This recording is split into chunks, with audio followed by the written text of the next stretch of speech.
Rosebuds High School, 37 years of excellent academic track record, securing excellent results in SSC examinations every year. The school was chosen one of the top 500 schools in India, received Brainfit School Excellence Award. Apart from the curriculum, abacus, Vedic maths, yoga, taekwondo and sports activities are encouraged in the school. Good infrastructure with audiovisual classes for effective learning. Admissions are in progress. Rosebuds High School, Mallikarjun Nagar, Bagambarpet, Hyderabad. मैं एक ऐसे speaker और खतीब को दावत देना चाहता हूं जिनके लहजे के सोजो साज, तरन्नुम और आवाज ने इस मुल्क के हजारों नहीं लाखों दिलों में एक आरजू इनकलाब की पैदा कर दी है और जिन्होंने पार्लियामेंट के दरो दीवार को शेरो सुखन की ताजगी से वो रानाई अता की है कि वो दरो दीवार अपने ऊपर शादा हैं। मेरी मुराद मोहतरम जनाब इमरान प्रताप गढ़ी साहब से है जो राज्यसभा के मेंबर हैं। इस शेर के साथ आवाज दूंगा कि गुलों में रंग भरे बाद नौबहार चले, चले भी आओ कि गुलशन का कारोबार चले।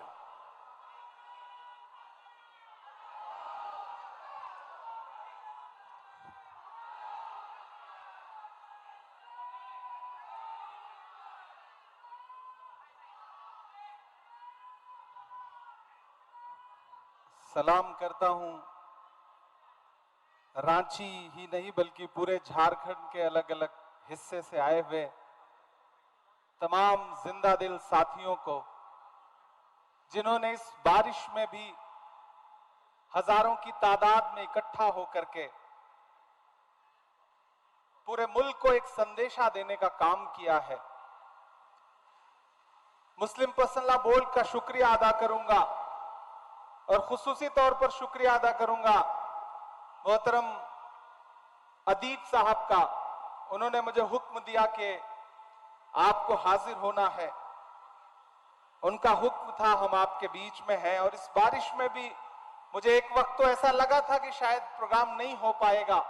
जब मैं एयरपोर्ट पे लैंड किया तो पता चला कि जोरों की बारिश है, लेकिन ये रांची है, न यह किसी साजिश से डरता है न बारिश से डरता है। मेरे कानों में तो आज भी वो नारा है चुनाव के दौरान जो यहां से लगता था कि झारखंड झुकेगा नहीं। वो जो नारा था वो अब भी मेरे कानों में है। सलाम है आपको झारखंड वालों। थोड़ी देर आपसे मुखातिब हूं। कभी कैफी आजमी ने कहा था कि ये जमीन तब भी निगल लेने पे आमादा थी। थोड़ी देर के लिए भैया अब चुप हो जाए, आप बैठो, सब कर लेंगे। सीधा रखो, अगर रहो तो सीधा रखो। ये जमीन तब भी निगल लेने पे आमादा थी, पांव जब टूटती शाखों से उतारे हमने। ये जमीन तब भी निगल लेने पे आमादा थी, पांव जब टूटती शाखों से उतारे हमने। उन मकानों को खबर है न मकीनों को खबर, उन दिनों की जो खलाओं में गुजारे हमने। हाथ ढलते गए सांचे में तो थकते कैसे, नक्श के बाद नए नक्श निखारे हमने। कि ये दीवार बुलंद और बुलंद और बुलंद, बामोदर और जरा और संवारे हमने। आंधियां तोड़ लिया करती थी शम्मों की लवें, जड़ दिए इसलिए बिजली के सितारे हमने। आज की रात बहुत गर्म हवा चलती है, आज की रात ना फुटपाथ पे नींद आएगी। सब उठें, तुम भी उठो, तुम भी उठो, तुम भी उठो, कोई खिड़की इसी दीवार में खुल जाएगी। एक बिल आया देश की पार्लियामेंट में और सिर्फ आया ही नहीं, चूंकि ताकत उनके पास थी, संख्या बल उनके पास था, वो बिल पास भी हुआ। वो बिल और उस बिल का मकसद है कि हमारे पुरखों ने जो जमीनें दान की हैं उन जमीनों को लूट करके नरेंद्र मोदी जी अपने धन्ना सेठ दोस्तों को बेचना चाहते हैं।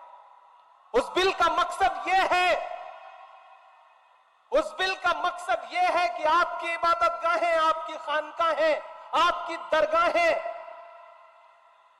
महफूज न रह जाएं, आप उसी में उलझे रहें। आपने जो अपना जहन पढ़ाई की तरफ लगा दिया है, आप आईएएस बन रहे हैं, आईपीएस बन रहे हैं, इंजीनियर बन रहे हैं, वकील बन रहे हैं, डॉक्टर बन रहे हैं, तो एक सिस्टम है जो चाहता है कि आपका जहन उससे हटे और आप अपना सारा जहन इधर लगा दें ताकि आप उस सिस्टम का हिस्सा ना बन सकें। इस सोच के साथ एक बिल लाया गया। मैं 3 साल से देश की पार्लियामेंट में हूं। मैं 3 साल से मुसलसल देख रहा था, कभी प्राइवेट मेंबर बिल के जरिए वक्फ रिपील एक्ट लाया जाता था। उसी समय मुझे समझ में आ गया था कि एक बड़ी साजिश रची जा रही है और वो बिल की शक्ल में आएगी। बिल आया, पास भी हो गया क्योंकि संख्या बल उनके पास था। लेकिन मैं इस मुल्क के विपक्ष के तमाम पॉलिटिकल पार्टियों को, तमाम मेंबर ऑफ पार्लियामेंट को इस मंच पर खड़ा होकर के सैल्यूट करूंगा, सलाम करूंगा उनको कि अगर लोकसभा में उस बिल के समर्थन में 288 वोट पड़ रहे थे तो उस बिल के खिलाफ में 232 वोट पड़े, जबकि देश की लोकसभा में मुस्लिम सांसद सिर्फ 24 हैं। 200 से ज्यादा इस देश का हिंदू भाई, दलित भाई, ईसाई भाई, सिख भाई अलग ऐलान उस बिल के खिलाफ खड़ा था और पूरे दिन और पूरी रात चलने वाली पार्लियामेंट में सुबह 3:30 बजे वोटिंग कर रहा था उस बिल के खिलाफ लोकसभा में। यह है इस मुल्क की खूबसूरती, यह है इस मुल्क की गंगा जमुनी तहजीब। मुझे आज भी याद है, हमारे पंजाब का हमारा एक साथी है, मेंबर ऑफ पार्लियामेंट है, राजा वड़िंग। उसका भाषण सुनना, सरदार है वो, उसने कितनी असरदार बात कही है। मुझे फख्र है इस मुल्क की गंगा जमुनी तहजीब पर, भले ही उसको पामाल करने की कितनी साजिशें की जाएं, लेकिन जब राज्यसभा में अगले दिन यह बिल आया तो अगर इस बिल की हिमायत में 128 वोट पड़े तो अपोजिशन के 95 मेंबर ऑफ पार्लियामेंट राज्यसभा में ऐसे थे जो इस बिल के खिलाफ खड़े थे। और सुबह के 3 बजे बीमारी की हालत में सोनिया गांधी जी इस बिल के खिलाफ वोट करने के लिए राज्यसभा में मौजूद थी। हम ही को कातिल कहेगी दुनिया, हमारा ही कत्लेआम होगा। हम ही को कातिल कहेगी दुनिया, हमारा ही कत्लेआम होगा। हम ही कुएं खोदते फिरेंगे, हम ही पे पानी हराम होगा। ये जो साजिशें हैं इन्हें समझने की जरूरत है और डरने की जरूरत नहीं है, और आप डरने वाले लोग भी नहीं है। मैं तो अलग ऐलान देश की पार्लियामेंट में खड़ा होकर के आपके हवाले से बोल के आया हूं और पूरे मुल्क में जाके ये कह रहा हूं कि नहीं, ऐसा नहीं होगा, कभी ऐसा नहीं होगा, कभी ईमान का, कुरान का सौदा नहीं होगा। नहीं, ऐसा नहीं होगा, कभी ऐसा नहीं होगा, कभी ईमान का, कुरान का सौदा नहीं होगा। हमें तुम कत्ल कर दो शौक से मंजूर है, लेकिन शरीयत के किसी मुद्दे पे समझौता नहीं होगा, नहीं होगा। लेकिन एक बात मैं यहां खड़ा होकर कहना चाहता हूं, मुस्लिम पर्सनल लॉ बोर्ड के तमाम जिम्मेदारान बैठे हैं, हमारे तमाम सियासी साथी बैठे हैं कि हुकूमतों ने आपको परेशान करने के लिए, आपको पामाल करने के लिए अपने तरीके बदल दिए हैं, अपने हथियार बदल दिए हैं, तो आपको भी लड़ाई के तरीके बदलने पड़ेंगे। आपको अपनी लड़ाई के तरीके बदलने पड़ेंगे, आपको अपनी भाषा बदलनी पड़ेगी। मैं बहुत जिम्मेदारी से यह बात कह रहा हूं और यह बात इसलिए कह रहा हूं कि मैं रांची में खड़ा हूं। यह वह सरजमीन है जहां तकरीबन 3.5 साल मौलाना अबुल कलाम आजाद ने नजरबंद रह करके गुजारा है। इन आबो हवाओं में, इन फजाओं में मौलाना आजाद की खुशबू है। यहां उनके एहसास हैं, मैं इसलिए यहां खड़ा होकर के ये बात कह रहा हूं। मैंने जब देश की पार्लियामेंट में अपनी तकरीर शुरू की थी तो उस समय भी मौलाना आजाद से शुरू की थी। मैंने कहा था कि 1947 में जामा मस्जिद की सीढ़ियों पर खड़े होकर के जब मौलाना आजाद ने तकरीर की थी और ये कहा था कि कहां जा रहे हो, ये है तुम्हारा मुल्क, यहां तुम्हारे आबाओ अजदाद की कब्रें हैं, तो लोगों ने अपने सरों की गठरियां उतार के रख दी थी। और आज उसी जामा मस्जिद की सीढ़ियों के पास सोए हुए मौलाना आजाद को फिर से सदा देनी पड़ेगी कि ये मेरी कब्र है, ये सरकार की जागीर नहीं है। ये सरकार जो आपकी इबादत गाहों को, आपके कब्रिस्तानों को अपनी जागीर बना लेना चाहती है, दरअसल मुखालफत उस सोच के खिलाफ है। वो जो अमेंडमेंट लेके आए हैं उसमें कुछ अमेंडमेंट इतने खतरनाक हैं कि अगर वो जमीन पर उतर गए और लागू हो गए तो हर शहर में, हर जगह ये सरकार एक अलग तरीके की फिरका परस्ती फैलाना चाहती है। हम लोग उसके खिलाफ पार्लियामेंट में भी लड़ रहे थे, सुप्रीम कोर्ट में भी लड़ रहे हैं। हमारे कई साथी हैं जिन्होंने अपने अपने तौर पे खुद से पिटीशन फाइल किया है। मैं भी पार्लियामेंट में लड़ने के बाद सुप्रीम कोर्ट में भी इस मुद्दे पे लड़ रहा हूं और हमें सुप्रीम कोर्ट से बहुत उम्मीदें हैं कि वो आईन का पास जरूर रखेंगे, लेकिन हर लड़ाई सिर्फ पार्लियामेंट और न्यायालयों तक ही नहीं लड़ी जाती। और मैंने तो पार्लियामेंट में भी छाती ठोक के यह बात कही थी कि आज जो आप कृषि कानून, आज जो आप ये वक्फ का कानून लेकर के आए हैं, इसी ठसक और इसी जिद के साथ आप देश की पार्लियामेंट में सीए का कानून भी लाए थे और आपने ये कहा था कि हम दूसरे मुल्कों में बसने वाले हिंदू भाइयों को हिंदुस्तान में ला करके उनको नागरिकता देंगे, उनको सिटीजनशिप देंगे। लेकिन मैंने उनकी पोल खोलते हुए यह बात कही थी कि पिछले 10 साल में 2000 हिंदू भाई भी आपसे नागरिकता मांगने के लिए नहीं आए। इसके उलट 15 लाख हिंदुस्तानियों ने पिछले 10 साल में हिंदुस्तान की सिटीजनशिप छोड़ दी, दूसरे मुल्कों में जाकर के बस गए। यह अंजाम हुआ है उस कानून का। ऐसे ही कृषि कानून लेकर के आए थे, उसके फायदे गिनवाए थे पूरे मुल्क को उन्होंने। लेकिन आपको याद होगा, मैं सलाम करूंगा अपने देश के किसानों को कि उन्होंने दिल्ली की सरहद पर आकर के अपने तंबू गाड़ दिए। 700 किसान शहीद हो गए और एक दिन मजबूर होकर के देश के प्रधानमंत्री को अपने रूंधे गले के साथ देश से कहना पड़ा कि हम कृषि कानून वापस ले रहे हैं। यह अंजाम हुआ उस कानून का। तो आप ये मत समझिए कि देश की पार्लियामेंट में कानून उन्होंने पास कर दिया तो अब आप खामोश होकर बैठ जाएंगे। नहीं, देश का आईन आपको ताकत देता है, आपको इजाजत देता है और आपसे कहता है कि अगर कोई कानून आवाम के खिलाफ है तो उस पर बात होनी चाहिए, एहतजाज होना चाहिए। और मुझे खुशी है कि पूरे मुल्क का मुसलमान एहतजाज कर रहा है और ये कह रहा है कि हम इस लड़ाई को छोड़ेंगे नहीं, इस लड़ाई को लड़ते रहेंगे। क्योंकि हम करें बात दलीलों से तो रद्द होती है, हम करें बात दलीलों से तो रद्द होती है। उनके होठों की खामोशी भी सनद होती है। कुछ न कहने से भी छिन जाता है एजाज़े सुखन, जुल्म सहने से भी जालिम की मदद होती है।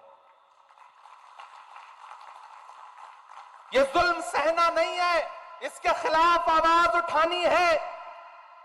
क्योंकि इसी जमीन में जो खुददारी बोई है मौलाना अबुल कलाम आजाद ने, मैं आज रास्ते में आ रहा था तो मैं दिल्ली के जामा मस्जिद में 1947 में उनका दिया गया भाषण, उनकी तकरीर पढ़ रहा था। तो मुझे लगा कि जब मैं वहां खड़ा होऊंगा तो मैं दोनों को कैसे एक दूसरे से कनेक्ट करूं। 1947 में दिल्ली की जामा मस्जिद की सीढ़ियों पे मौलाना आजाद की तकरीर और 3.5 साल यहां नजरबंद रहते हुए उन्होंने जो सोचा, जो लिखा, शायद दोनों बहुत एक दूसरे से कनेक्ट करते हैं। और आज तो बारिश भी हुई है उन्होंने उस वक्त कहा था तकरीर करते हुए कि अजीजों, अपने दिलों को मजबूत बनाओ, अपने दिलों को मजबूत बनाओ और अपने दिमागों में सोचने की आदत डालो, फिर देखो ये फैसले तुम्हारे लिए कितने फायदेमंद होंगे। ये देखो, मस्जिद के मिनारे तुमसे उचक उचक कर सवाल कर रहे हैं कि तुमने अपने तारीख के सफात को कहां गुम कर दिया है।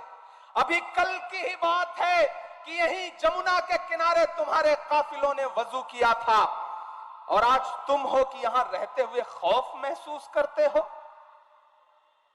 अजीजों, अपने अंदर एक बुनियादी तब्दीली पैदा करो।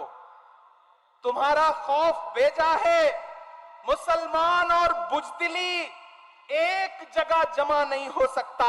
सच्चे मुसलमान को कोई ताकत हिला नहीं सकती है, न कोई खौफ डरा सकता है। चंद इंसानी चेहरों के गायब हो जाने से डरो मत। अजीजों, तब्दीलियों के साथ चलो। यह ना कहो कि इसके लिए तैयार नहीं थे, बल्कि तैयार हो जाओ। सितारे टूट गए हैं लेकिन सूरज तो चमक रहा है, उससे किरण मांग लो और उन अंधेरी राहों में बिछा दो जहां उजालों की सख्त जरूरत है। मैं तुम्हें यह नहीं कहता कि तुम हाकिमाना इक्तिदार के मदरसे से वफादारी का सर्टिफिकेट हासिल करो। मैं कहता हूं कि जो उजले नक्शो निगार तुम्हें इस हिंदुस्तान में माजी की यादगार के तौर पर नजर आ रहे हैं, उन्हें तुम्हारा ही काफिला लाया था। उन्हें भुलाओ नहीं, उन्हें छोड़ो नहीं, उनके वारिस बनकर रहो। समझ लो, तुम भागने के लिए तैयार नहीं तो फिर कोई ताकत तुम्हें नहीं भगा सकती है। आओ अहद करो कि यह मुल्क हमारा है। आओ अहद करो कि यह मुल्क हमारा है। हम इसके लिए हैं और इसकी तकदीर के बुनियादी फैसले हमारी आवाज के बगैर अधूरे रहेंगे। आज जलजलों से डरते हो, कभी तुम खुद जलजला थे। आज अंधेरे से कांपते हो, क्या याद नहीं रहा कि तुम्हारा वजूद खुद में एक उजाला था। ये बादलों ने मैला पानी क्या बरसाया कि तुमने भीग जाने के डर से पायजामे ऊपर चढ़ा लिए। वो तुम्हारे ही इस्लाफ थे जो समुद्रों में उतर गए, पहाड़ों की छातियों को रौंद डाला। आंधियां आई तो उनसे कह दिया कि तुम्हारा रास्ता ये नहीं है। ये ईमान से भटकने की बात है कि शहंशाहों के गिरेबान से खेलने वाले आज खुद अपने गिरेबान से खेलने लगे हैं। अजीजों, मेरे पास कोई नया नुस्खा नहीं है, वही 1400 बरस पुराना नुस्खा है। वो नुस्खा जिसको कायनात का मोहसिन लेके आया था। ये वो तकरीर है जो 1947 में जामा मस्जिद की सीढ़ियों पे खड़े होकर मौलाना आजाद ने दी थी। मैं रांची में खड़ा था तो मुझे लगा कि इसे दोहराना जरूरी है। आप डरिए मत। एक लड़ाई पार्लियामेंट में, एक लड़ाई अदालत में, तो एक लड़ाई जमीन पर। आपकी इबादतगाहों के खिलाफ, आपकी दर्सगाहों के खिलाफ, आपके कब्रिस्तानों के खिलाफ कोई हाथ बढ़ता है तो आगे बढ़कर के उस पंजे से पंजा लड़ाओ और कहो कि हम इसके मुहाफिज हैं। हम अपने पुरखों की, अपने अजदाद की दान की हुई जमीनें, वक्फ की हुई जमीनें लूटने नहीं देंगे। हुकूमत कह रही है कि वो पसमानदा के हुकूक के लिए इस वक्फ में अलग से प्राविधान करेगी। मैंने तो पार्लियामेंट में भी कहा था कि बुनकरों के उद्योग को बर्बाद करने वाली ये सरकार, चाहे वो मालेगांव हो, चाहे भिवंडी हो, चाहे इचलकरंजी हो, चाहे बनारस हो, चाहे मऊ हो, चाहे मुबारकपुर हो, चाहे रांची हो, पूरे मुल्क में जो बुनकरों के हाथ में कारोबार था कि अपने हाथों के हुनर से वो लोगों के जिस्मों के लिए लिबास बनाते थे, उस पूरे रोजगार को बर्बाद कर दिया गया। मैं तो नरेंद्र मोदी जी से कहना चाहता हूं कि ये बुनकर जो हैं, ये भी तो पसमानदा समाज से आते हैं। अगर आप पसमानदा समाज की भलाई चाहते हैं तो जो इनकी सब्सिडी थी उसको बहाल करिए। आप कहते हैं कि आप मुस्लिम बहनों के हुकूक के लिए कानून लेकर के आए हैं और वक्फ में आप मुस्लिम बहनों को हिस्सा देंगे। 1400 बरस पुराना नुस्खा है। वो नुस्खा जिसको कायनात का मोहसिन लेके आया था। अजीजों, मेरे पास कोई नया नुस्खा नहीं है, वही 1400 बरस पुराना नुस्खा है। वो नुस्खा जिसको कायनात का मोहसिन लेके आया था। नरेंद्र मोदी जी, हमें गुजरात की बेटी बिल्किस याद है। जब आप दिल्ली के लाल किले पर खड़े होकर के 15 अगस्त को इस देश में महिला सशक्तिकरण पे भाषण दे रहे थे, तो उसके महज 2.5 घंटे के बाद आपके गृह राज्य गुजरात में न सिर्फ बिल्किस के बलात्कारी रिहा किए जा रहे थे, बल्कि उनको आपकी पार्टी के नेता मालाएं पहना के उनका इस्तकबाल कर रहे थे। और आप बात करते हैं मुस्लिम बहनों के हुकूक की। ये कहानी किसी और को सुनाइएगा नरेंद्र मोदी साहब।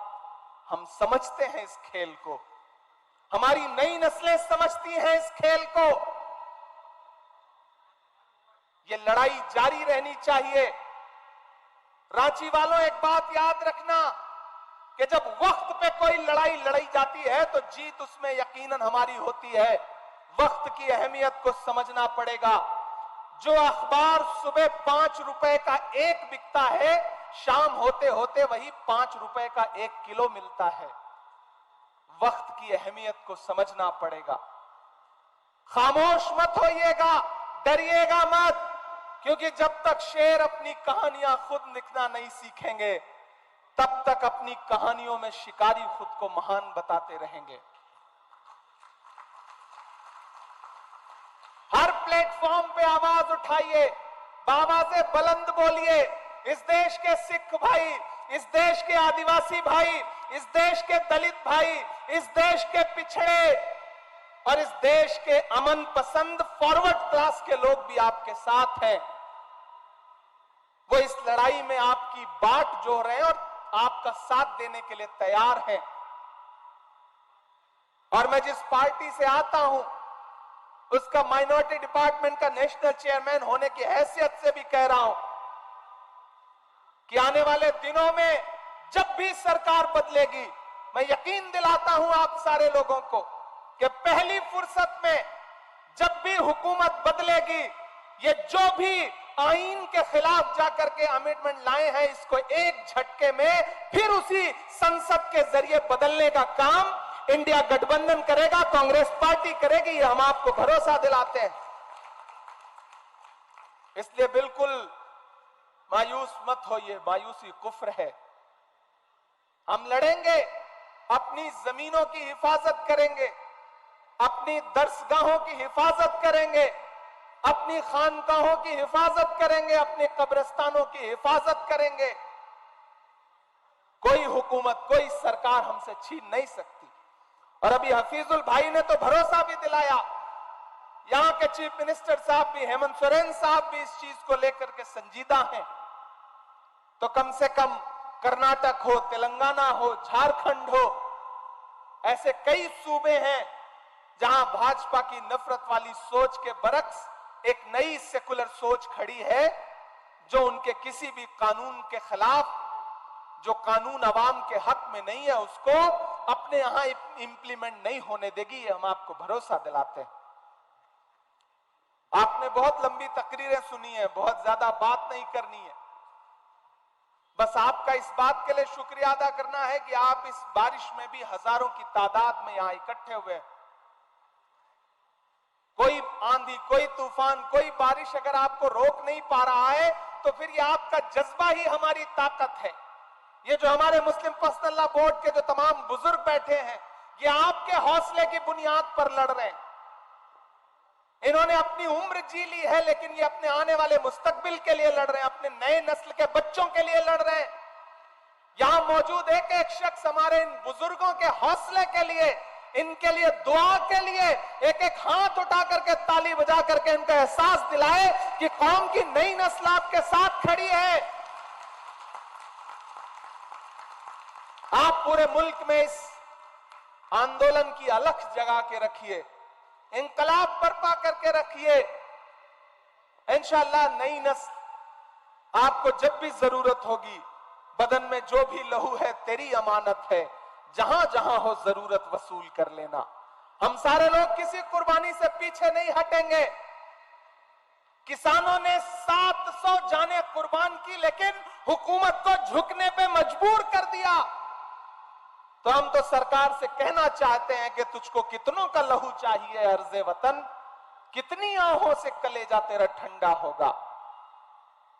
अगर आपके कलेजे की ठंडक के लिए आपको कुर्बानियों की दरकार है, तो मैंने पार्लियामेंट में भी कहा था और यहां भी कह रहा हूं कि उनसे 2 कदम आगे ये इमरान खड़ा मिलेगा। अगर आपको कुर्बानियों की दरकार है तो आप लीजिए। और हमने अभी दिखाया, समाज ने दिखाया कि जब पड़ोस के मुल्क ने हमारे मुल्क में दहशतगर्दी फैलाई, तो बंगाल के झंटू अली शेख ने पहली शहादत दी पहलगाम अटैक के बाद। जब पड़ोसी मुल्क ये सोच रहा था कि हिंदुस्तान में नफरतें फैला करके वो हमारी एकजहती को तोड़ने का काम करेगा, तो कर्नल सोफिया कुरैशी आगे निकल के आई और उसने पूरी दुनिया को बताया कि ऑपरेशन सिंदूर क्या था। जब पड़ोसी ये सोच रहा था कि हम भारत को कमजोर करने के लिए कौमों में नफरतें फैला देंगे, तो बिहार के छपरा के बीएसएफ के इंस्पेक्टर मोहम्मद इम्तियाज ने कहा कि मैं इस मुल्क के लिए जान कुर्बान करने को तैयार हूं, और उन्होंने इस मुल्क की मिट्टी के लिए अपनी जान कुर्बान कर दी और जवाब दे दिया उनको जिन्होंने कहा था कि पंचर बनाते हैं लोग। याद है वो जुमला? कहा था ना कि पंचर बनाते हैं लोग। लेकिन इस कौम ने बता दिया, इस समाज ने बता दिया कि नहीं साहब, हम सिर्फ पंचर नहीं बनाते हैं। मैंने तो एक शेर कहा उस दौरान की, ये किसने कह दिया तुमसे कि बस पंचर बनाते हैं? ये किसने कह दिया तुमसे कि बस पंचर बनाते हैं? वतन पे हंस के जो कट जाएं ऐसे सर बनाते हैं। वो चाहे ब्रिगेडियर उस्मान हो या वीर अब्दुल हमीद हो, जब भी आपको जरूरत पड़ी है हम 2 कदम आगे खड़े मिले, तो हम यहां से खड़े होकर इस सरकार से ये कहना भी चाहते हैं कि इतना जुल्म मत करिए। ये बड़े भोले भाले लोग हैं, खुदा ने इनके हाथों में हुनर दिया है, अपने हाथों के हुनर की बुनियाद पर अपने लिए 2 रोजी और रोटी का जुगाड़ करते हैं, मेहनत करते हैं, कमाते हैं। इनको कम से कम सुकून से मस्जिदों में इबादत करने दीजिए, खानकाहों में बैठने दीजिए, दर्सगाहों में पढ़ने दीजिए और सुकून से कब्रों में सोने दीजिए। हमारी कब्रों पे बुलडोजर मत चलाइए। हम आपसे ये मुतालिबा करते हैं और हमें डराइए मत। मत समझना डराने से डर जाएंगे, अब के सारी हदों से गुजर जाएंगे। मत समझना डराने से डर जाएंगे, अब के सारी हदों से गुजर जाएंगे। मौत के नाम का खौफ देता है क्यों? मौत जिस रोज आएगी मर जाएंगे।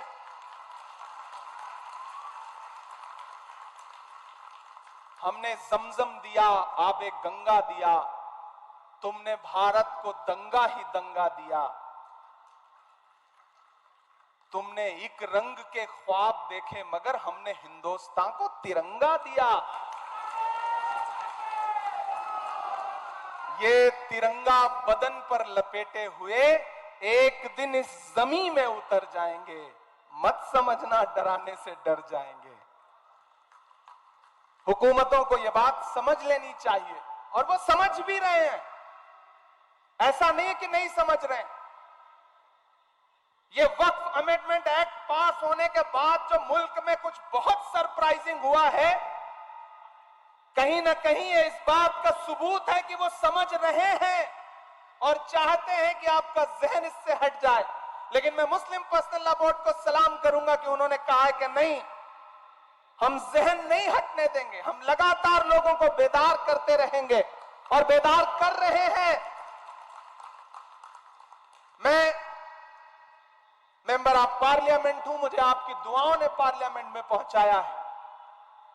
मैं आप सबको, अपने बुजुर्गों को भरोसा दिला रहा हूं कि जहां भी जब भी आप सबको जरूरत लगे, यहां हमारे श्रीनगर से मेंबर ऑफ पार्लियामेंट रूल्ला साहब बैठे हैं, मुहिबुल्लाह नदवी साहब बैठे हैं, जियाउर रहमान बर्क साहब बैठे हैं, हम सब आपको भरोसा दिलाते हैं कि आपको जब भी जरूरत हो आप आवाज लगाइए। खुदा ने हमें जो भी ताकत दी है उस तमाम ताकत के साथ इस लड़ाई में आपके साथ शाना बशाना खड़े हैं।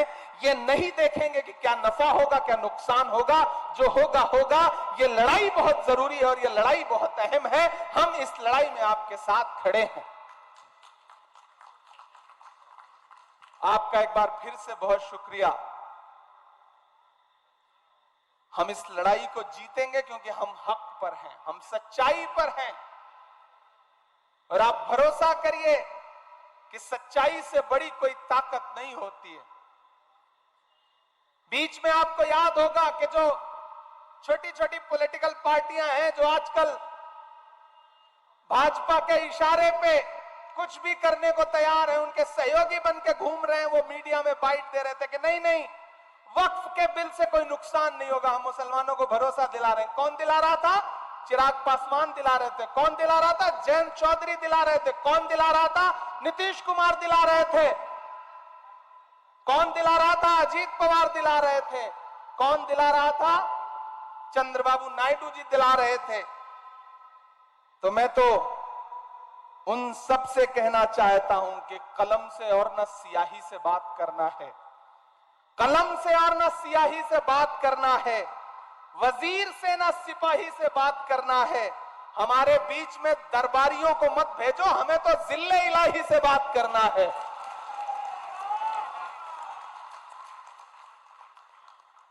हम हुकूमत से सीधे कह रहे हैं कि आप आईन को कुचलिए मत।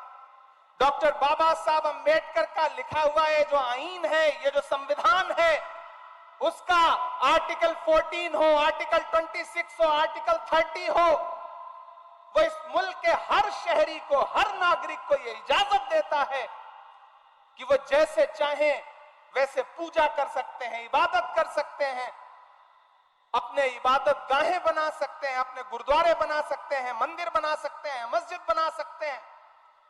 आप उस आईन को पामाल कर रहे हैं। नरेंद्र मोदी जी की बड़ी एक ऐसी बात आपको बताता हूं कि आपको लगेगा कि हां यह भी एक पहलू है। वो जब भी जिस चीज को ज्यादा रखने की कोशिश करें, ज्यादा उसके फेवर में दिखने की कोशिश करें, समझ लीजिए खतरा ज्यादा है। 2014 में याद है जब वो देश के प्रधानमंत्री बनकर पहली बार देश की पार्लियामेंट में आए थे, तो उन्होंने देश की पार्लियामेंट की सीढ़ियों पे माथा टेका था। याद है आपको वो तस्वीर? संसद में घुसने से पहले संसद की सीढ़ियों पे माथा टेका था। और अंजाम फिर क्या हुआ कि 10 साल बीतते बीतते उन्होंने पुरानी संसद ही बदल दी, नई संसद बना दी। इस बार उन्होंने क्या किया है? इस बार उन्होंने संविधान को माथा टेका है। इसलिए खतरा बहुत बढ़ गया है। ये जो एक्ट ला रहे हैं दरअसल ये संविधान को बदलने की साजिशें हैं। और उनके तमाम नेता हो, चाहे लल्लू सिंह हो, चाहे अनंत हेगड़े हो, चाहे दिया मिर्धा हो, चाहे अरुण गोविल हो, उन्होंने चुनावी नारों में कहा है कि हम संविधान बदलेंगे, हमें 400 सीटें दीजिए।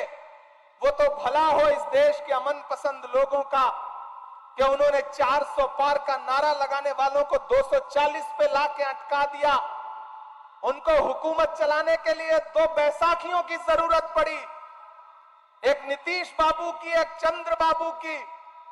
एक भी बैसाखी हटकी, सरकार की सांस अटकी।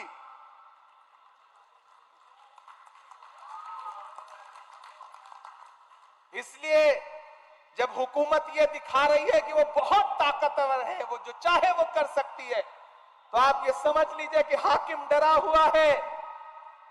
डरा हुआ इंसान अवाम को ज्यादा डराने की कोशिश करता है। इसलिए डरना नहीं है,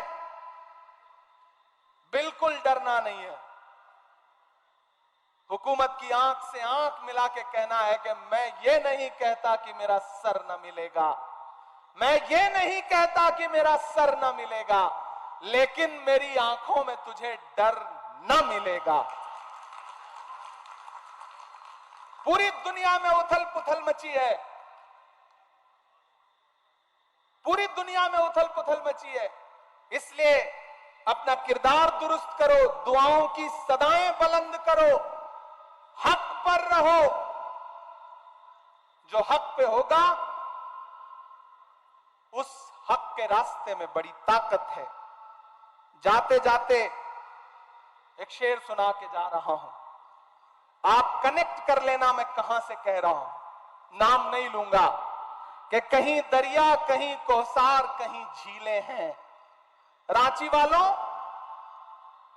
कान और दिमाग और दिल तीनों खोल के सुनिएगा और पहुंचाइएगा मैं जहां तक पहुंचाना चाहता हूं, कि कहीं दरिया कहीं कोसार कहीं झीलें हैं। मैं अभी यहीं बैठा था तो बड़ा जिक्र हुआ, हमारे चिश्ती साहब बोल रहे थे तो उन्होंने जिक्र किया, बैठे बैठे ये मिसरे हुए कि कहीं दरिया कहीं कोसार कहीं झीलें हैं।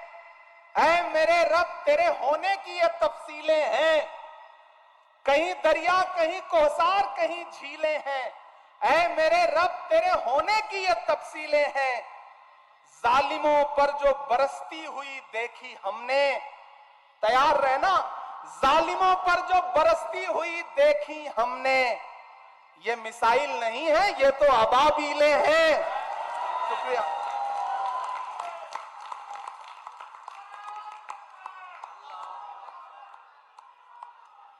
मोहतरम हज़रात, आखिरी और बहुत अहम तरीन खिताब और उसके साथ दुआ